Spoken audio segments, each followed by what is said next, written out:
Hello and a very warm welcome. I'm Alison Lagrange and you're watching Firstpost. In the next few minutes, we'll get you the top 40 updates from around the world, only here on Fast and Factual. Let's get started. We begin with the updates from the upcoming meeting between US President Donald Trump and Ukrainian President Volodymyr Zelensky. Trump said that Ukraine reclaiming Crimea or joining NATO were not options, as Zelensky arrived in Washington for peace talks. Zelensky, accompanied by European Commission chief and other leaders, will meet with Trump after his summit with Russian President Vladimir Putin in Alaska. While the Alaska meeting failed to secure a ceasefire, Trump and Putin pledged robust security guarantees for Ukraine. Meanwhile, ahead of Trump and Zelensky's meeting, a Russian drone attack on a residential building in Kharkiv killed at least 5 people, including a toddler, and wounded at least 18 others early Monday. The pre-dawn strike destroyed part of the 5-story apartment block and caused fires on multiple floors. Emergency crews rescued survivors from the rubble, while additional drone strikes hit fuel facilities in the Odessa region, sparking fires. Chinese Foreign Minister Wang Yi will begin his 2-day visit to India on Monday for high-level talks with the External Affairs Minister, Dr. S. Jaishankar, and the National Security Advisor, Ajit Doval. Discussions will focus on confidence-building measures along the contested border, trade, and flight resumption. On Tuesday, Wang will also meet with Prime Minister Narendra Modi in New Delhi, ahead of Prime Minister Modi's planned visit to China later this month. In South Korea, a protest was staged hours ago to raise voices against the joint military exercises between South Korea and the US. South Korea and the United States launched the annual Ulchi Freedom Shield military exercises, and these involve 21,000 troops, including 18 South Koreans. The 11-day drills combine simulated command operations and field training. North Korea has condemned the exercises as invasion rehearsals and warned of retaliation, while China also expressed concerns about regional stability. And Israel witnessed one of its largest protests since the war in Gaza began. As demonstrators demanded a deal to free hostages, hundreds of thousands gathered nationwide on Sunday, blocking highways, lighting bonfires, and protesting outside politicians' homes and military sites. Restaurants and theaters also shut in solidarity. Police reported 38 arrests during the unrest. And Australia cancelled the visa of Israeli politician Simcha Rothman ahead of the planned speaking tour, citing concerns he would spread hate and division. Rothman, a member of Prime Minister Benjamin Netanyahu's governing coalition, was invited by the Australian Jewish Association. Home Affairs Minister said the government prioritizes safety and inclusivity. The cancellation bars Rothman from entering Australia for 3 years. Bolivia's presidential election will go to a runoff for the first time, ending nearly 2 decades of dominance by the leftist MAS party. The preliminary results, with 92% of votes counted, showed the center-right Senator Rodrigo Paz Pereira with the lead of 32.1%, followed by the former president, Jorge Quiroga, with 26.9%. Now, Pereira credited his surprise surge to anti-corruption campaigning, while Quiroga has called it a historic night for Bolivia. And Myanmar's military government announced that the first phase of national elections will begin on the 28th of December in 2025. The phase polls, set to continue into January, will take place amid an opposition boycott and criticism from international observers who call them undemocratic. Authorities said that 55 political parties have registered, with 9 competing nationwide. And Singapore has announced tougher penalties for vaping, including possible jail time, as a part of a new crackdown treating e-cigarettes as a drug issue. Prime Minister Narendra Modi has unveiled the policy during his National Day rally speech. He cited rising youth vaping and recent seizures of vape pods containing synthetic drugs. The move strengthens the country's existing ban that has been in place since 2018. And more than 40 people are missing after a boat carrying 50 passengers capsized on its way to northwest Nigeria. The people were rescued while search and rescue operations are ongoing, according to officials. The accident follows a similar incident 3 weeks ago in the Niger state, where at least 13 people died and dozens went missing after a boat accident. And in some climate news now, Hurricane Erin re-strengthened into a Category 4 storm late on Sunday. It lashed the Caribbean islands with heavy rain, flash floods and landslides. The Hurricane Center cautioned that Erin may remain a dangerous major storm through midweek. Now with risks of flash floods and further landslides. Earlier, the hurricane had battered Puerto Rico with heavy rainfall before weakening.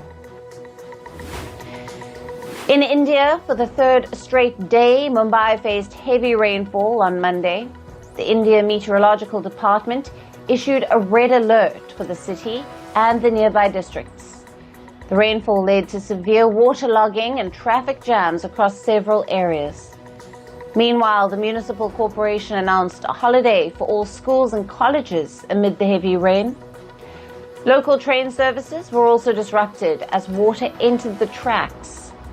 The heavy rainfall in the region is expected to continue until the 23rd of August. And multiple wildfires raged across Spain as extreme heat hampered firefighting efforts. At least 20 major fires were burning, prompting the government to deploy an additional 500 troops on Sunday. In the Galicia, several blazes merged into a massive wildfire, forcing the closure of highways and rail services, and at least 3 people have died, with more than 115,000 hectares having been scorched in the past week. Now, Southern Europe is experiencing one of its worst wildfire seasons in 2 decades, with Spain among the hardest hit countries.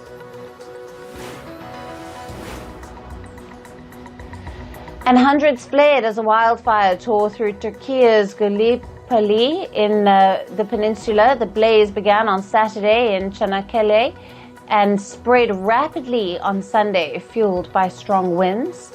At least 7 villages were evacuated as more than 1,300 firefighters, supported by planes and helicopters, battled the flames. Officials said that tourist sites were closed as a precaution. So far this year, Turkey has already faced at least 192 wildfires, worsening conditions across the region. And according to reports, Afghanistan faced a new wave of displacement as droughts and floods destroyed homes and farmland.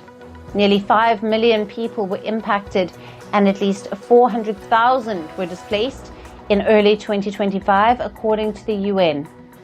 Now, limited infrastructure and poverty left communities with few options to recover. Taliban authorities launched canal and dam projects, but admitted these were not enough. The country remained in its 4th drought in 5 years, making water scarcity among a major threat across Afghanistan. And on to business, tech and economic news now.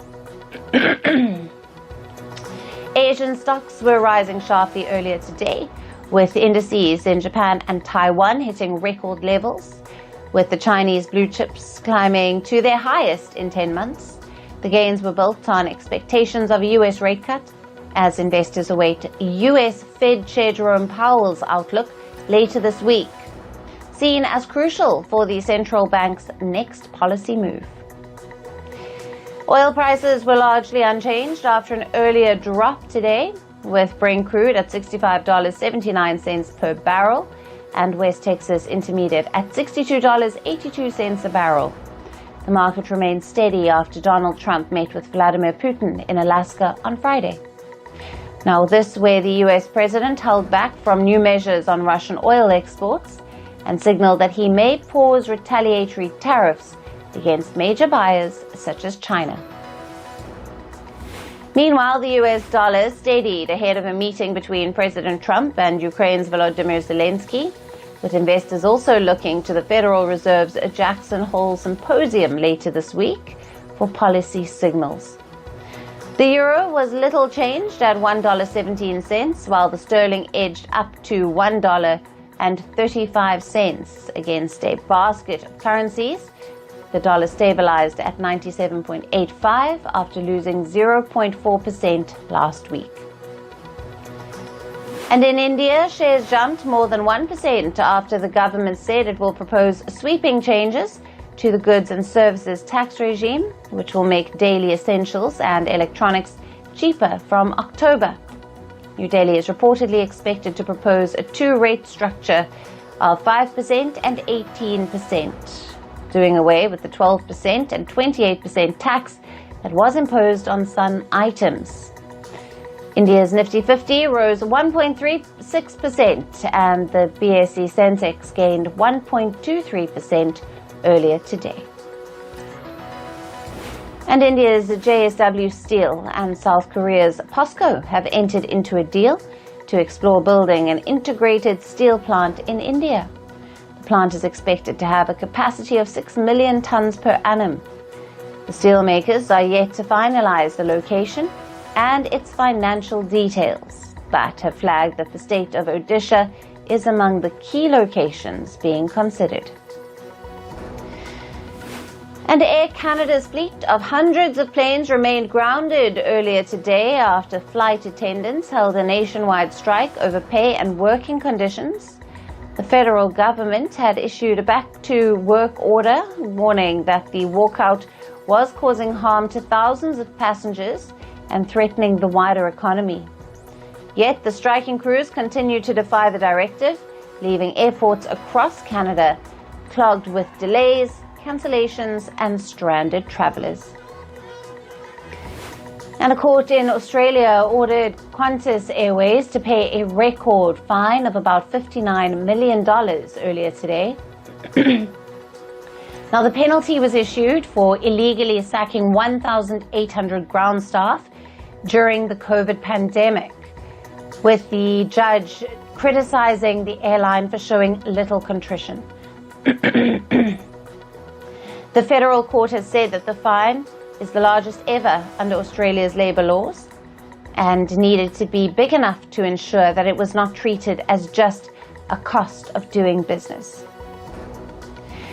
And a new report suggested that British motorists could now lease a Tesla electric vehicle for just over half of what they would have paid a year ago. The report said that Tesla has been forced to offer discounts of up to 40% to car leasing companies to shift more units amid storage constraints. This came as Tesla sales in the UK fell about 60% last month. And Swiss watchmaker Swatch issued an apology after advertisements featuring a racist, slanted-eye pose sparked outrage in China.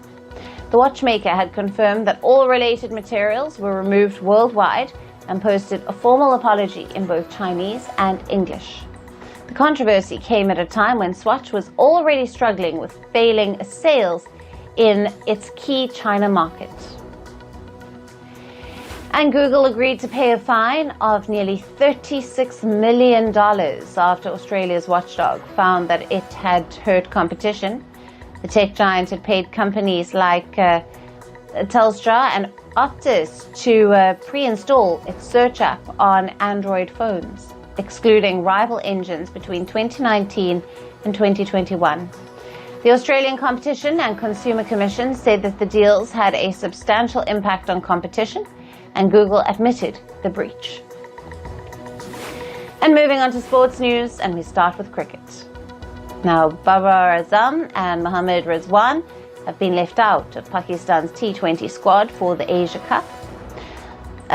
Salman Agha will captain the 17-member squad, and Fakhar Zaman returns after recovering from a hamstring injury.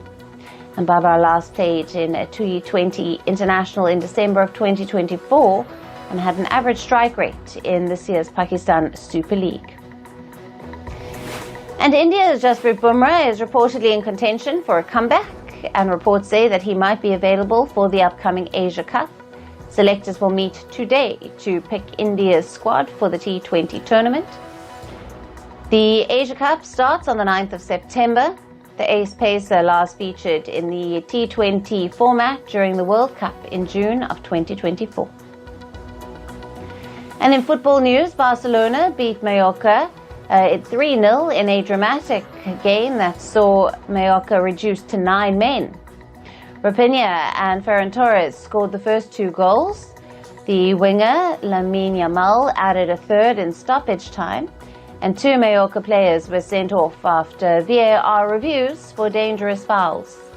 Marcus Rashford came on in the 69th minute, and that made him the first English player to play for Barca since 1989. And Arsenal began their Premier League Championship campaign with a 1-0 win away at Manchester United. Ricardo Calafiori scored the only goal after United goalkeeper Ulchi Freedom had made an error in the 13th minute. United played well and gave full debut to the new signings of Brian Mbeumo and Matthias Cunha, but they couldn't score. The manager, Ruben Amorim, has admitted that choosing Baynder over Andre Onana backfired. And Felipe Coutinho has scored twice as Vasco da Gama thrashed Neymar Santos 6-0. It was Neymar's worst career defeat. He was visibly emotional after the final whistle. Vasco scored 3 in each half and moved out of the relegation zone with the win. Santos remained in 15th place and are only 2 points above Vasco. And East Bengal beat Mohun Bagan 2-1 to reach the Durand Cup semi-finals. Dimitrios Diamantakos has scored twice before the Anirudh Thapa pulled one back. And tempers flared late in the game, and players from both sides got into a brawl. The confrontation even led to players headbutting each other. The referee stepped in to calm things down, and East Bengal held on for the win. And in tennis news, men's world number 1 Jannik Sinner has reached the finals of the Cincinnati Open. The defending champion beat world number 136 Terence Atmane 7-6, 6-2. This was Sinner's 200th hard-court win, and he now faces Spain's Carlos Alcaraz in a blockbuster final. And Alcaraz beat an injured Alexander Zverev 6-4, 6-3 to reach the Cincinnati Open final. Zverev struggled physically in the second set and took a medical timeout. Alcaraz has now reached 7 straight tour-level finals this season, and the final will be a high-profile rematch against Sinner. And women's world number 3 Iga Swiatek has reached her first Cincinnati Open final. She beat Kazakhstan's Elena Rybakina 7-5, 6-3 in straight sets. The Pole won 4 games in a row to take the opening set and controlled the second.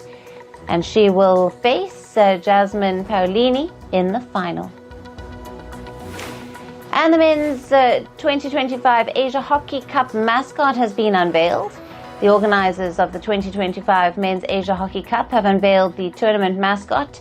It is named Chand, a tiger that is inspired by Major Dhyanchand, and the mascot wears a red cape and a magician's hat to reflect skill and courage. The name also refers to Dhyanchand practicing under moonlight. And finally, some updates from the world of showbiz. Gal Gadot has spoken about the underperformance of Disney's live-action Snow White at the global box office. In an interview on Israeli TV, she said political pressures in Hollywood, and this included pressure on celebrities to speak against Israel, may have negatively affected the film. Garat expressed disappointment, but added that you win some, you lose some. And actor Adam Scott has admitted he was initially terrified to leave the Apple TV Plus Severance. Speaking in an interview, Scott said that he feared the series might fail or invite ridicule. Instead, the show became a major hit, earning 27 Emmy nominations for its second season, including one for Scott. And two blockbusters, Superman and F1, are both closing in on $600 million worldwide.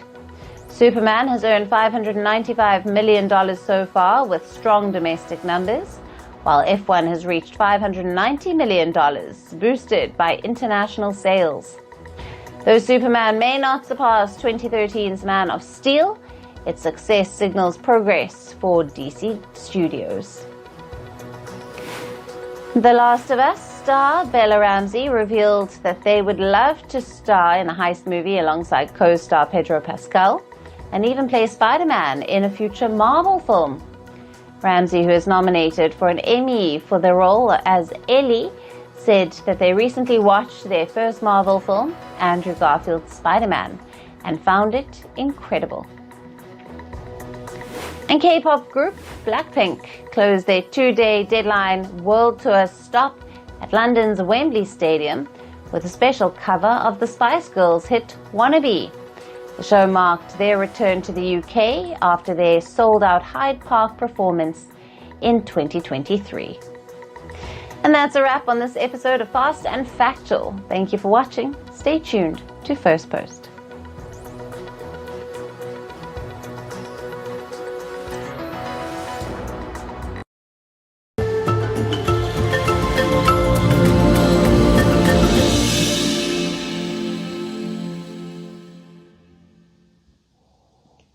Hello and welcome. Let's begin with the conflict-hit Democratic Republic of Congo, where US President Donald Trump is trying to play a peacemaker. He is eyeing more US access to the DRC's vast mineral